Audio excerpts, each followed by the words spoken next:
basically overall, like what's your best advice to get a good score, like besides practice? That's a pretty broad question. Can we narrow Yeah. it a little bit?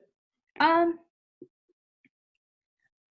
I think like logic games specifically, like it's kind of like hit or miss sometimes if I get them. So like how like what's your best advice to tackling those to get a good score on that section?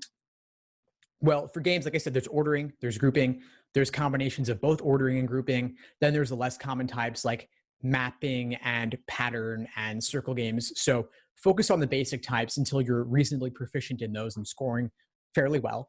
Then work on the tough, rare types. And these tough, rare types have come up more often in recent years, and they really require a certain degree of adaptability and flexibility in your approach, recognizing that not everything will fit into a certain template or mold, and not all games have a ton of inferences you can make up front. A lot of games, especially these more recent tough ones, involve you doing more work and more drawing of diagrams over the course of the game.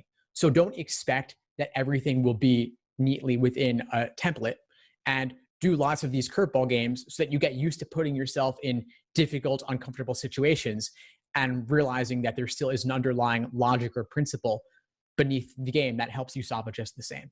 Okay, so a lot of them now seem to be moving away from kind of like, I don't want to say inferences, but like more like hands-on. You have to do more work to get to the answer. Like so Well, less work up front. Like there's yeah.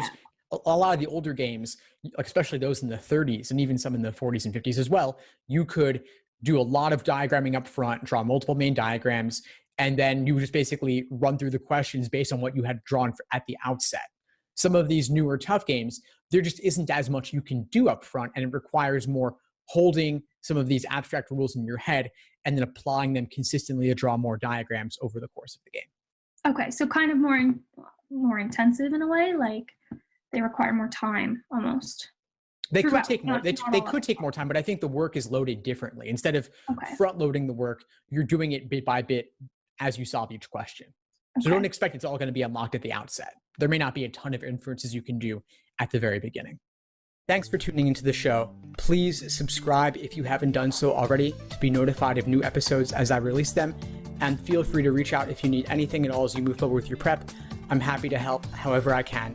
In the meantime, I'll wish you all the best and take care.